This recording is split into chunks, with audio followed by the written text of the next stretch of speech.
नमस्ते, सत श्री अकाल। कैसे हैं आप लोग? उम्मीद करती हूँ ठीक होंगे, खुश होंगे। मैं हूँ हजीका अली और मेरे साथ है तारिक नियाजी। अस्सलामुअलैकुम, नमस्ते, सत श्री अकाल। उम्मीद करता हूँ ठीक होंगे, खुश होंगे। दोस्तों जहाँ रहें खुश रहें, माँ बाप का ख्याल करें क्योंकि माँ बाप है तो सब कुछ है। आज की हमारी वीडियो है बहुत ही इंटरेस्टिंग, बहुत ही इंफॉर्मेटिव। तो स्टार्ट करते हैं अपनी वीडियो को। Let's start. ओके गाइस, तो वीडियो का टाइटल है US hits Pakistan with $55 million penalty after Putin Imran Khan meeting during. Okay. तो बहुत अफसोसनाक खबर। वर्ल्ड अफेयर्स है प्रशांत धवन। अगर आपने चैनल को सब्सक्राइब नहीं किया है तो subscribe to world affairs. Imran Khan Ukraine Russia war के बीच में रशिया चले गए पुतिन से मिलने के लिए, और ये मीटिंग इनके लिए बहुत ही महंगी पड़ी है क्योंकि यूएसए ने पाकिस्तान के सरकारी बैंक को $55 मिलियन की पेनल्टी लगा दी है। और ये बस शुरुआत है, इन द फ्यूचर ऐसी पेनल्टीज और भी बहुत सारे पाकिस्तानी बैंक्स को लग सकती है। नाउ डिस्कस करते हैं इशू क्या है, मगर सबसे पहले बेसिक जान। अभी के लिए जैसे आप जानते हैं कि यूक्रेन और रशिया के बीच में युद्ध चल रहा है। रशिया लगातार बॉम्बिंग कर रहा है यूक्रेन की, और पॉसिबिलिटी है कि रशिया आज नहीं तो कल कोई बड़ी अनाउंसमेंट कर दे अपने कैप्चर्ड एरिया को लेकर। इस दौरान पाकिस्तान के पीएम जाते हैं मॉस्को में व्लादिमीर पुतिन से मिलने के लिए। ऑब्वियसली मैं यहाँ पर ये बोल दूँ, इमरान खान ने सोचा नहीं होगा कि जिस टाइम पर इनकी विजिट शेड्यूल करी गई है उसी टाइम पुतिन अटैक कर देंगे यूक्रेन को। तो किस्मत मैं कहूँगा इमरान खान की काफ़ी ख़राब है, मगर फिर भी इमरान खान ने अपनी तरफ से पूरी कोशिश करी कि एक बार को रशिया से उधार मिल जाए, रशिया काफ़ी हद तक पाकिस्तान की तरफ हो जाए। But unfortunately for Imran Khan इनके सारे अटैम्प्ट्स फेल कर गए ना। पहली बात तो आप पूछेंगे मैं क्यों कह रहा हूँ कि इमरान खान ने कोशिश करी। देखिए कोशिश, यहाँ पर आप देख पाएंगे कोशिश का एग्जाम्पल आपके सामने है। ये फोटो आप नोटिस करेंगे, कोई यहाँ पर लंबा सा टेबल नहीं लगा हुआ।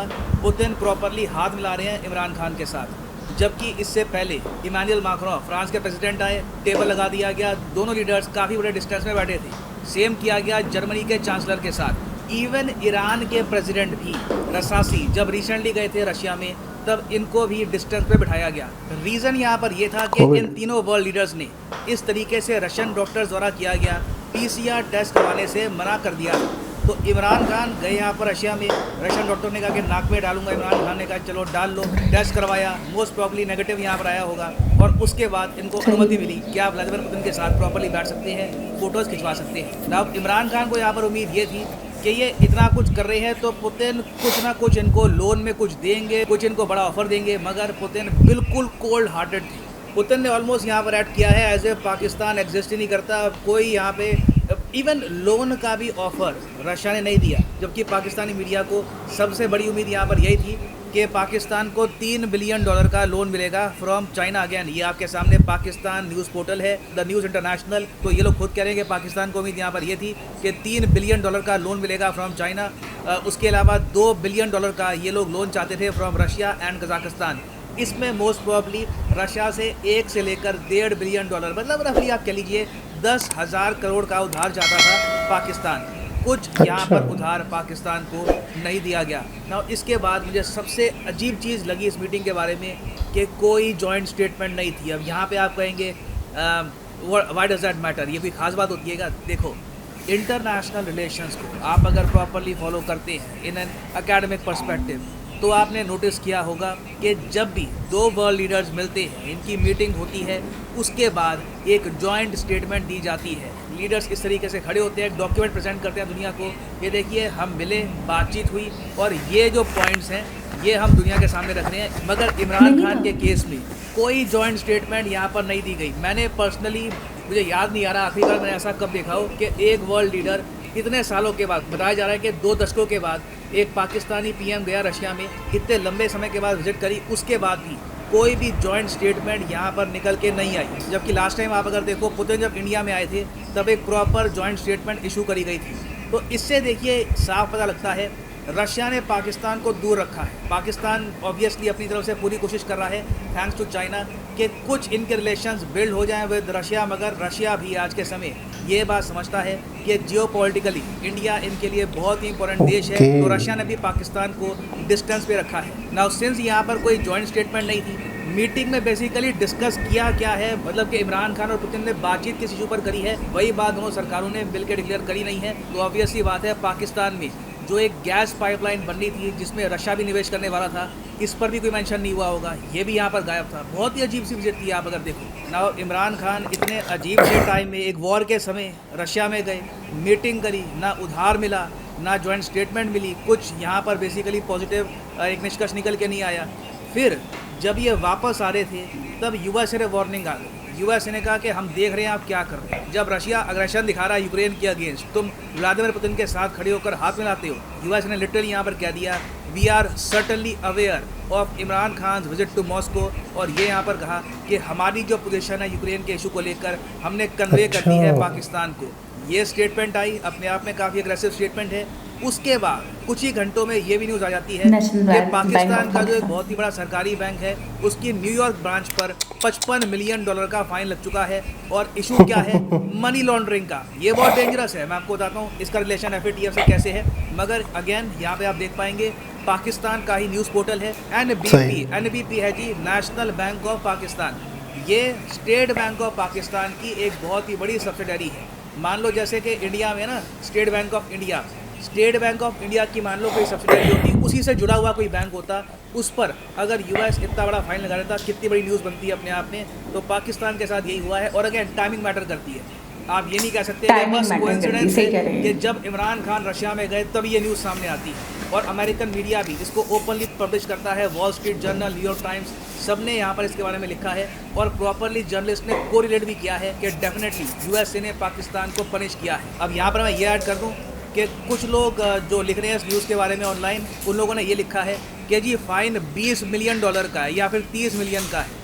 तो मैं ये बता दूं, दोनों पार्टियां ठीक है, मगर दोनों पार्टीज़ की इन्फॉर्मेशन अधूरी है, क्योंकि टोटल जो फाइन है ये 55 मिलियन का है। $35 मिलियन का फाइन लगाया है New York state department of financial services ने। उसके बाद $20 मिलियन का फाइन लगाया है फेडरल रिजर्व बोर्ड ने। इतने बड़े बड़े काम करता है पाकिस्तान कि खुद फेडरल रिजर्व बोर्ड अलग से कहता है कि फाइन लगाओ यहाँ पर। और रीज़न क्या है? रीज़न बहुत शर्मनाक है। यूएस की गवर्नमेंट, इनकी अथॉरिटीज़ यहाँ पर कह रही है कि पाकिस्तान के बैंक की जो यहाँ पर ब्रांच है न्यूयॉर्क में, यहाँ पर कई एक्टिविटीज़ है जिससे संकेत मिलते हैं कि मनी लॉन्ड्रिंग यहाँ पर की जा रही है। मनी लॉन्ड्रिंग को रोकने के लिए प्रॉपर जो रूल्स बनाए गए हैं ये बैंक्स इनको फॉलो नहीं करते। और बहुत ज़्यादा मैं कहूँगा अग्रेसिव लैंग्वेज में जो पाकिस्तान का सरकारी बैंक है इसकी आलोचना करी गई है। अब यहाँ पर आप कहेंगे तो ये पाकिस्तान का बैंक है, ये यूएसए में क्या कर रहा है? देखिए कई बैंक सरकारी बैंक, उनकी ओवरसीज ब्रांचेज आपको मिलेगी। फॉर एग्जाम्पल SBI की आपको ब्रांच मिलेगी यूएस में, चाइना में, रशिया में, दुनिया भर में आपको ब्रांचेस मिलेगी। उसी तरीके से वेरियस इंडियन बैंक्स हैं, उनकी ओवरसीज आपको ब्रांचेस मिलेगी। It is very normal. Now जो ये नेशनल बैंक ऑफ पाकिस्तान है, यहाँ पर ये एज्यूम मत कर लेना कोई बहुत बड़ा बैंक है कि न्यूयॉर्क में भी इसकी ब्रांच है, ऐसा कुछ नहीं है। कंपैरिजन के लिए ये मान लो नेशनल बैंक ऑफ पाकिस्तान का जो टोटल रेवेन्यू रहता है और इन एवरेज ये रहता है 500 से लेकर $600 मिलियन के आसपास। इसके कंपैरिजन में जो रिसेंटली येस बैंक ऑलमोस्ट डूब ही गया था, उसका रेवेन्यू भी आप अगर देखोगे तो 2 से लेकर $3 बिलियन के आसपास मिलेगा। तो यहाँ पर पाकिस्तान के लिए चिंता की बात यह है कि पहली बार यूएसए ने जब ओपनली पाकिस्तान के सरकारी बैंक को ये कहा है कि आप लोग मनी लॉन्ड्रिंग के अगेंस्ट एक्शन नहीं ले रहे। आपकी बुक्स में कई हमको संदिग्ध बातें लिखी है, कुछ ना कुछ गड़बड़ चल रही है यहाँ पर। अभी के लिए तो हम ये पेनल्टी लगा रहे हैं, उसके बाद वार्निंग दे रहे हैं अपने बैंक को ऑपरेट करने का सिस्टम ठीक कर दो, नहीं तो हम फर्दर एक्शन लेंगे आपके बैंक के अगेंस्ट। अब इसका रिलेशन FATF से कैसे है? देखिए याद रखिएगा, FATF 2 चीज़ों पर फोकस करता है। एक तो आतंकवाद की फाइनेंसिंग पर, दूसरा मनी लॉन्ड्रिंग पर। जो काले धन को गलत तरीके से सफ़ेद किया जाता है उस प्रोसेस को रोकने का काम करता है FATF। अभी रिसेंटली आपको पता होगा, न्यूज़ आई है कि इस बार भी पाकिस्तान FATF की ग्रे लिस्ट से नहीं निकल पाया। अब देखिए बात तो इंडिया में यहाँ पर ये हो रही है कि पाकिस्तान ब्लैक लिस्ट में कब जाएगा। देखिए ब्लैक लिस्ट में पाकिस्तान को भेजने से पहले एक केस बनाना पड़ेगा। ऐसे नहीं है कि सीधा हम उठा के फेंक सकते हैं पाकिस्तान को ब्लैक लिस्ट में। उसके पीछे एक प्रॉपर प्रूफ चाहिए होगा, एक टाइमलाइन चाहिए होगी। ये देखिए बहुत से इशूज़ आ रहे हैं, पाकिस्तान के बैंक्स में भी इशू है मनी लॉन्ड्रिंग का, टेरर फाइनेंसिंग का इशू और जगह भी आ रहा है, तो इनको ब्लैक लिस्ट में डालना होगा। तो यूएस ने ये प्रोसेस किक स्टार्ट कर दिया है। अब पाकिस्तान के ऊपर है यहाँ पर कि ये रेगुलरली यूएस के इंटरेस्ट के अगेंस्ट काम करते रहते हैं। तो डेफिनेटली मैं आपको बता रहा हूँ 1-2 साल में, मैक्सिमम 1-2 साल में पाकिस्तान बिल्कुल FATF की ब्लैक लिस्ट में पहुंच जाएगा। और वहां तक पहुंचाने से पहले जो पाकिस्तान के कई बैंक्स हैं ओवरसीज, ना सिर्फ यूएस में, कनाडा में, यूरोप में, वहां पे हो सकता है कि वेरियस कंट्रीज़ पाकिस्तान पर बहुत सारे फाइन लगा दे, 50 मिलियन, 100 मिलियन, 150 मिलियन के, ये सब फाइन्स पाकिस्तान पे भी नहीं कर पाएगा, क्योंकि अभी के लिए पाकिस्तान की जो एम्बेसीज़ हैं अब्रॉड, उनको भी ये प्रॉपरली फाइनेंस नहीं कर पा रहे। तो ओवरऑल मैं कहूँगा एक बार को इमरान खान ये विजिट कैंसिल कर देते, कहते कि मुझे कोविड हो गया है, खांसी आ रही है मुझे, एक बार को ना जाते रशिया में, तो पाकिस्तान के लिए ज़रा सही होता। इस विजिट में फ़ायदा तो कुछ नहीं हुआ है, बस बिल बहुत बड़ा एक लग गया है। एंड फाइनली यहाँ पर मैं ये भी ऐड कर दूँ कि आप किसी भी एग्ज़ाम की तैयारी कर रहे हैं, चाहे यूपीएससी, एसएससी बैंक, सिंपली जाओ कमेंट सेक्शन में, चूज़ करिए अपना एग्जाम। फॉर एग्जांपल अगर आप प्रिपेयर कर रहे हैं let's say for UPSC, click करिए यूपीएससी वाले लिंक पर और यहाँ पे आप परचेज कर पाएंगे यूपीएससी का यूनिक कॉम्बो पैकेज, जिसके अंदर आप यूपीएससी प्रीलिम्स, मेंस, ऑप्शनल तीनों की ही तैयारी कर पाएंगे in a single purchase. Optional of course आपकी चॉइस का होगा, political science, history, geography, whichever you choose. और अगर आपके पास अभी टाइम है, अगर आप एक कॉलेज स्टूडेंट हैं, 2-3 साल का टाइम है, आराम से आप एक यूपीएससी का अटेम्प्ट देना चाहते हैं 2025-26 के आसपास, तो जो 36 महीने का कोर्स है ये भी आप कर सकते हैं परचेज। मगर जो यहाँ पर प्राइसेस लिखे हैं पे करने की आवश्यकता नहीं है, सिंपली यहाँ पर कोड यूज़ करो PD10 and the prices will start following. So use the code PD10 and save money. So इसी नोट के साथ ये है वीडियो। जी जनाब, मैं थोड़ी सी नहीं सही। हाँ, तो क्या बात कर रहे थे हम? 55 मिलियन। हाँ। जी जनाब। अच्छा, मैं सोच रही थी, सारी बातें अपनी जगह, सारी चीज़ें हमने सुन ली। मैं ये सोच रही थी काफ़ी देर तक कि मुझे याद नहीं आ रहा लास्ट टाइम मैंने कब कोई गुड न्यूज़ सुनी होगी। तो मैंने जब से इमरान खान पावर में आए, शायद ही मैंने बहुत ही रियरली कोई गुड न्यूज़ सुनी हो। इनका कोई मैंने डिसीजन ऐसा देखा हो जो बहुत खुशहाली आया हो, जो बहुत अक्लमंदी वाला हो, जो बहुत अच्छा हो। हमेशा जब भी जो भी काम करते हैं गलत ही करते हैं। अब जैसे कि अभी इस वक्त एक बच्चे को भी अकल है, आपसे कोई बोले, मुझे कोई बोले, तो हम क्या कहेंगे कि हम साइड ही अच्छे हैं, हमारी जंग नहीं है, हमें बीच में टांग अड़ाने की ज़रूरत नहीं है, हमें बीच में ऐसा रद्द-ए-अमल देने की ज़रूरत नहीं है जिससे किसी भी कंट्री को ये लगे कि हम उनके अपोज हैं। तो फिर आपको क्या पड़ी थी कि आप रशिया चले गए? चलिए ठीक है, आप रशिया गए, आपको बहुत बिलियंस का फ़ायदा होता, आपको ट्रिलियंस का फ़ायदा होता, आपको जाना बहुत ज़रूरी होता, आपकी मीटिंग बहुत ज़रूरी होती, तो आप चले जाते, समझ आता कि आपका बहुत नुकसान हो जाता। अभी आप गए हो, आपको 1 रुपये का फ़ायदा नहीं हुआ। उन्होंने भी जिस तरीके से कहा कि जॉइंट स्टेटमेंट कोई नहीं आया, कोई और गैस पाइपलाइन पे बात होनी चाहिए थी, या जो भी है मिलकर एक प्रोजेक्ट है उस पर भी कोई बात नहीं हुई। लॉन वाली बात में भी कोई सच्चाई नहीं है, कुछ नहीं मिला उनको, लॉन में भी 1 रुपया उन्होंने लॉन नहीं दिया, कोई फंडिंग नहीं करी। फिर क्या ज़रूरत पड़ी थी अभी आपको जाने की? और $55 मिलियन का जुर्माना अलग लगा। अच्छा, एक बात बताएं, मुझे अभी याद आ रहा है कि मैं अपने बचपन से सुन रही हूँ मनी लॉन्ड्रिंग के केसेस होते हैं, इन्होंने लिए, उन्होंने लिए, इनकी मनी लॉन्ड्रिंग निकली, उनकी निकली, इन्होंने ऐसा करा, उन्होंने वैसा करा। बहुत सारे लोग मुलविस रहते हैं, मैं नाम नहीं लूँगी सबके, तो मैं अपने बचपन से सुन रही हूँ। तो इसके ऊपर कार्रवाई अगर होनी चाहिए थी, इस पर पेनल्टी लगनी चाहिए थी, तो तब लगनी चाहिए थी। अभी अचानक कौन सी पेनल्टी? बिल्कुल। तो प्रशांत भैया ने भी कहा है कि नोट करने की बात है वक्त, किस वक्त ऐसा हुआ। आपको पता है इमरान खान का जहाज़ उतर रहा था, ये पेनल्टी जब लगी जब बाकायदा पाकिस्तान की सरजमीन पे इमरान खान का जहाज़ उतर रहा था। इतनी देर में उन्होंने वर्किंग कर ली, मतलब वर्किंग कर ली होगी, सारी चीज़ें थी, लेकिन वो वक्त का इंतज़ार होता है कि हम किस तरीके से पाकिस्तान को थोड़ा सा इशारा दें, पनिश करें, भैया आपने थोड़ी सी गलती कर दी है। अच्छा, एक और चीज़ है कि इमरान खान को मौका मिला था, जंग शुरू हो चुकी थी, बड़ा अच्छा बहाना था, कोई ना कोई इशू उठा सकते थे, नहीं जाते। हालात को देखता है इंसान, मुशावरत करता है आसपास वालों से। अच्छा, कोई ऐसे देश होते हैं जिनसे अच्छी दुआ सलाम है, जिससे अच्छे मरासिम हैं, उनसे डिस्कस करता है। क्या पाकिस्तान की किसी से कोई गपशप नहीं है, या किसी से कोई मशवरा लेने वाली सूरत हाल नहीं है कि इस सूरत हाल में क्या मुझे रशिया का सफ़र करना चाहिए, रशिया का विज़िट करना चाहिए या नहीं करना चाहिए? ठीक है।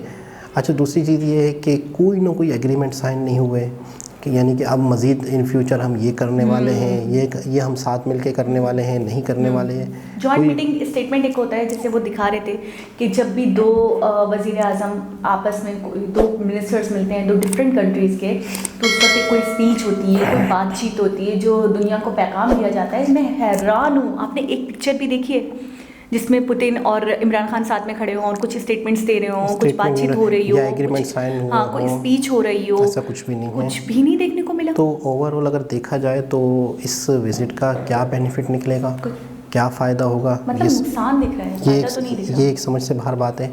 अच्छा, आपने एक चीज़ नोट की है या नहीं की हुई कि प्रशांत भैया जब भी वीडियो बनाते हैं पाकिस्तान से रिलेटेड अगर कोई उसमें ज़िक्र होता है तो इनकी बातों में करवाहट नहीं होती, यानी कि इनकी बातों में ऐसे सच्चाई होती है।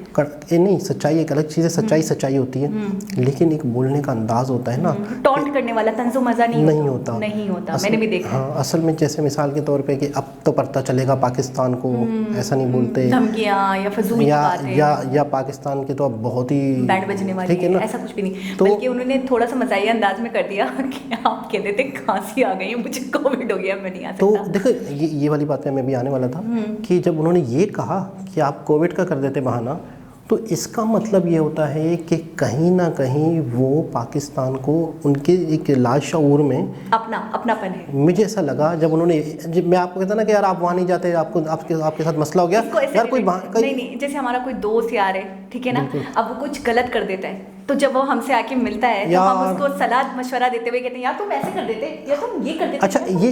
अच्छा, ये मुँह से कब निकलता है? जब आपको उससे थोड़ी सी हमदर्दी हो लगा। लेकिन ये ना कि ऐसा होता कि कहते हैं कि पाकिस्तान अच्छा हुआ इमरान खान चले गए, मज़ा चखा, ये वो, ऐसे अल्फाज नहीं होते, तो मुझे बड़ी मतलब इनसे खुशी होती है और इनका पॉजिटिव बात करते हैं, अच्छे तरीके से बात करते हैं, और मतलब पाकिस्तान की अगर गलती भी है या जो भी है तो उसको उस तरीके से पेश नहीं कर रहे होते। अच्छा, FATS हाँ के लिए भी अब मज़ीद ख़तरा हो गया कि यानी कि मनी लॉन्ड्रिंग के चक्कर में पाकिस्तान आ रहा है, या जैसे पैसों का लेन इधर से उधर हो। इससे पता क्या लगेगा, इससे क्या लगेगा पता नहीं, पाकिस्तान अगर इल्लीगल पैसे पहुंचा रहा है या बाहर से ला रहा है तो इसका मतलब ये हुआ कि किसी इल्लीगल काम में शामिल है। अच्छा, ब्लैक लिस्ट में जाने के रास्ते इस तरह खुल रहे हैं इंडिया के पास या किसी के पास भी, ऐसे देशों के पास ये प्रूव आ जाएंगे कि कई लोग ऐसे हैं जो चाह रहे हैं कि पाकिस्तान ब्लैक लिस्ट में आए, तो ये मौके पाकिस्तान खुद दे रहा है। अच्छा, मैं एक चीज़ सोच रही हूँ कि हम नॉर्मली अगर एक थोड़ी सी मतलब नॉर्मल सी मिसाल दूँ मैं आपको कि मैं कोई बंदा है जिसके घर नहीं जाती हूँ, मेरा कोई रिलेटिव है, कोई जान पहचान वाला है जिसके घर में काफ़ी अरसे से नहीं गई हूँ, और फिर मैं अचानक किसी उसके घर जाऊँगी तो उसकी खुशी का कोई ठिकाना नहीं होगा, ठीक है, और वो मेरे लिए क्या कुछ ना करते, वो मेरी हर बात पे एग्री करेगा क्योंकि मुझे खुश करना चाहेगा, ये सोच कर कि तो काफ़ी दिनों बाद आ रही है। बहुत हम ऐसा होता है ना, कुछ गेस्ट ऐसे होते हैं जो बहुत दिनों बाद आए तो उनकी बढ़कर इज्जत करते हैं, उनको बढ़कर प्यार देते हैं, उनकी बढ़ के रखते हैं।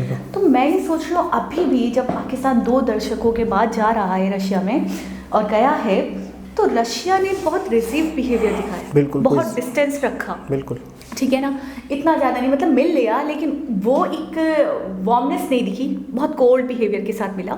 तो आपको क्या लगता है ऐसा क्यों? मैं बता तो रहा हूँ कि पाकिस्तान के, देखिए सबसे पहले तो एक 2 शख्स हों, 2 कंट्री हों, 2 सिटी हों, 2 भाई हों, 2 कोई भी 2 कंपनियां हों, सबसे पहले 2 शख्स, 2 सिटीज़, 2 कंट्रीज़ के बीच में मेन चीज़ होती है ट्रस्ट।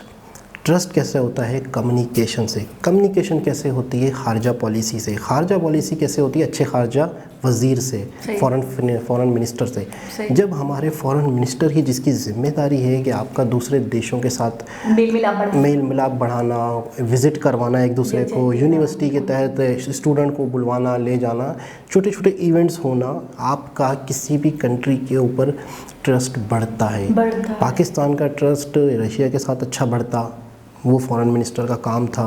डेलीगेशंस आते जाते, अच्छा कंपनियों के जो मालिकान होते हैं, इधर से इन्वेस्ट करना, उधर से इन्वेस्टर जाना, आपस में कुछ ना कुछ ऐसे इवेंट ऑर्गेनाइज करवाना, ठीक है ना। उससे क्या होता है कि एक चीज़ उनके कंट्रीज़ में भी ये चीज़ होती है कि पाकिस्तान के लोग आए हुए हैं, पाकिस्तान से लोग वहाँ जा रहे हैं, छोटी मोटी कुछ ना कुछ इवेंट चलते रहें, जिसकी वजह से दोनों कंट्रीज़ के अवाम, दोनों कंट्रीज़ के पॉलिटिशियंस के दरमियान एक हम आहंगी पैदा होती है, एक दूसरे की सोच पढ़ते हैं लोग, तो फिर पैदा होता है ट्रस्ट। जब ट्रस्ट पैदा होता है तो फिर उसके बाद हालात भी अच्छे हो जाते हैं। यकीन सबसे पहले एक दूसरे पे हो ना।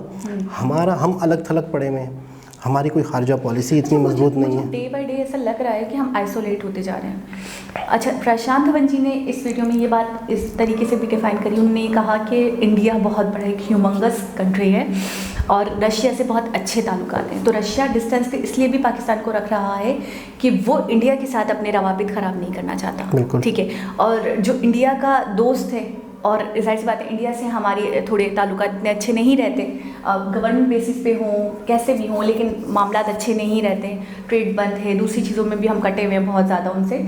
तो इस वजह से शायद वो डिस्टेंस रख रहा है, वो बिल्कुल लिमिट पे रख रहा है पाकिस्तान को कि भाई बस आप यहीं तक सही हो, इससे आगे ना बढ़ो, क्योंकि पाकिस्तान कोशिश कर रहा है। पूरी दुनिया में इनपुट नहीं रहा ना पाकिस्तान का, इनपुट और आउटपुट दोनों चीज़ें कम होती जा रही हैं, तो फिर उसकी वजह से ये है। लेकिन सबसे मेन चीज़ है पाकिस्तान को ये देखना चाहिए कि ये जो पेनल्टी लगी है इसकी टाइमिंग क्या थी, बस ये एक बहुत बड़ा मैसेज है। और इन फ्यूचर पाकिस्तान को बहुत मोहतात रहना चाहिए, किसी भी किस्म की कोई गलती नहीं करनी। अच्छा, वोटिंग की जो बात हो रही है कि 193 कंट्रीज दोबारा से वोट देंगे और पता चलेगा किसका क्या है क्या नहीं है, तो मैं ये सोच रही हूँ अगर पाकिस्तान फॉर सपोज, सोचने वाली बात ये है कि रशिया के हक में वोट देता है, तो मुझे लगता है यूएस तो बहुत ज़्यादा एग्रेसिव हो जाएगा, जो अभी अगर यूक्रेन के हक में देता है तो रशिया एग्रेसिव हो जाएगा।